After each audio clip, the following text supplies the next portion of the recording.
যে হাইসের কথা বারবার ভিডিও লাইভ করি সেই হাইসে সেই হাইসে থেকেই আমি ভালো হয়েছি আলহামদুলিল্লাহ।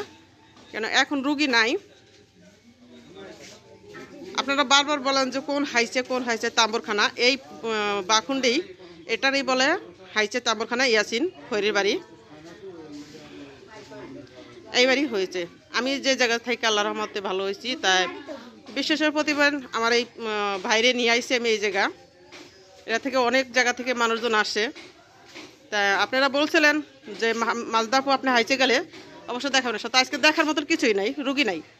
তা দুর্ভাগ্য যে আমার এই ভাই 2 মাস ধরে দীর্ঘ চলতেছে, তাই আজকে আমি তাকে এই জায়গায় নিয়ে আইছি সেই ইয়াসিন খৈরের বাড়িতে। তো সবাই দোয়া করবেন, এখানে যারা আছে অসহায়ের মতো এখন ধরতে গেলে সবাই দোয়া করবেন যেন ওরা ভালো হয়ে যায়, যার মার সন্তান মায়ের কাছে যেন ফিরে চলে যায়।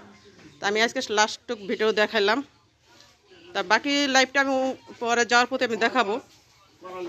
আর সেই হয়েছে নাসির, যে নাসির আমি বলি বাটপার, সেই বাটপার নাসির। আর আমি বাটপার কই, আসলে এই যে কাজ চলতেছে এই বাড়িতে, এই রান্নাঘর আলাদা আর এই মহিলা ফাংশন ঘর আলাদা। এখানে মহিলার ব্যবস্থা আছে, পুরুষের ব্যবস্থা আছে।